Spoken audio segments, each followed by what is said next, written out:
কোন স্ত্রী যদি স্বামীকে প্রভুরূপে ভজে, আমি মনে করি ওই পুরুষের চেয়ে ভাগ্যবান পৃথিবীতে আর কেউ হতে পারে না। ঈশ্বরচন্দ্র বলছেন, তুমি আমার কাছে শুধু স্ত্রী নাও, আজ থেকে তুমি আমার কাছে দেবী। কোন স্বামী যদি তার স্ত্রীকে দেবী রূপে দেবীকে ভজে, ভালোবাসে, আমি মনে করি পৃথিবীতে তার চেয়ে ভাগ্যবতী নারী আর কেউ হতে পারে না। তাইলে ভক্তি নামক বিদ্যা যদি তুমি অর্জন করতে পারো, তাহলে সেই পবিত্র প্রেমকে তুমি রক্ষা করতে পারো, পবিত্র প্রেমকে অর্জন করতে পারো। তাই এখানে বলা হলো, ওরে নারায়ণী গঞ্জ গেলে পরে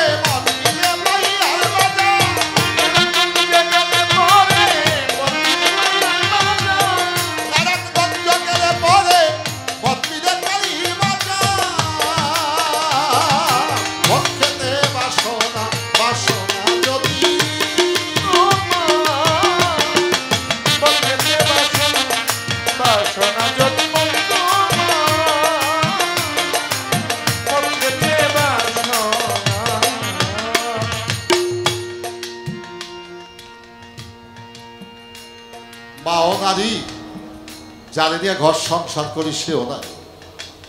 মায়ে যদি সন্তানকে জড়ায়া ধরে, তাতে সন্তানের অমঙ্গল কাইটা যায়। মাও নারী, যাকে নিয়ে ঘর সংসার করি সেও না। সে যদি ধরে, আমার মণিমুক্তা হীরা কাঞ্চন লুণ্ঠন করে নিয়ে যায়। তাইলে কোন জায়গায় জয়, কোন জায়গায় ক্ষয়, এটাকে আগে বিচার বিশ্লেষণে আনতে হবে।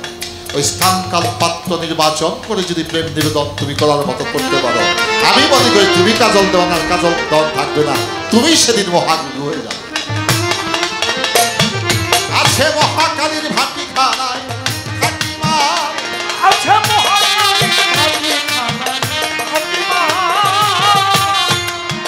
আছে বাজার মহাকালীর ভাটি খানায়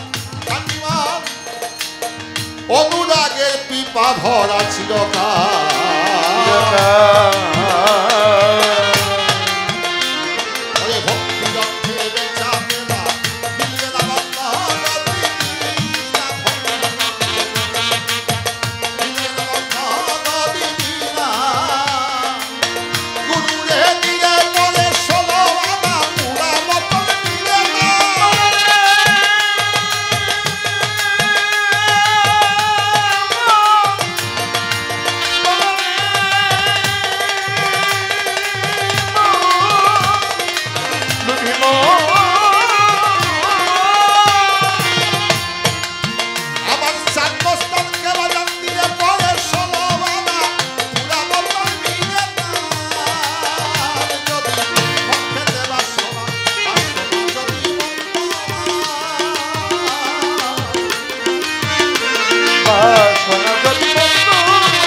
সাজেন পাট্টাদা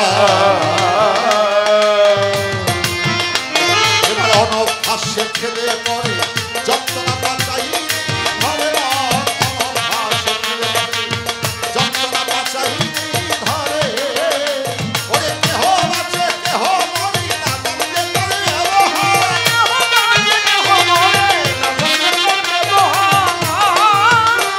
বাজার কেহ আছে কেহ মরি না জানতে পারবে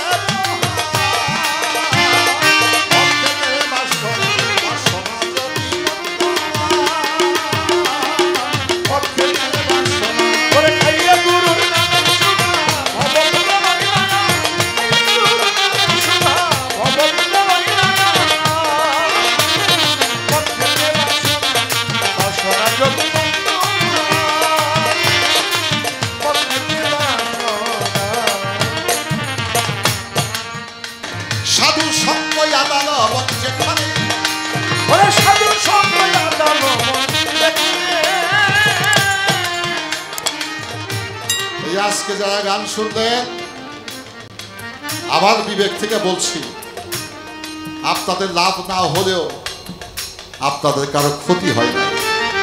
কেন হয়নি জানেন? একজন মহান সাধকের দরবারে এসেছেন গান শুনতে। আজকে আপনাদের প্রেমের লিঙ্গ প্রকাশ পেয়েছে, কাম লিঙ্গটা বন্ধ হয়ে গেছে।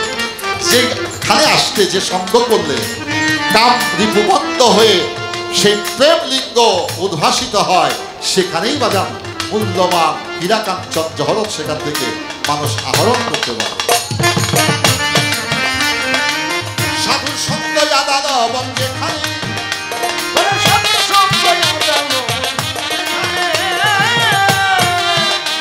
ওরে রসের নাম আর যোগায় তারা 6 জনে।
ভক্তি ছাড়া মুক্তি হয় না লোকে গণ, ভক্তি ছাড়া মুক্তি হয় না লোকে গণ।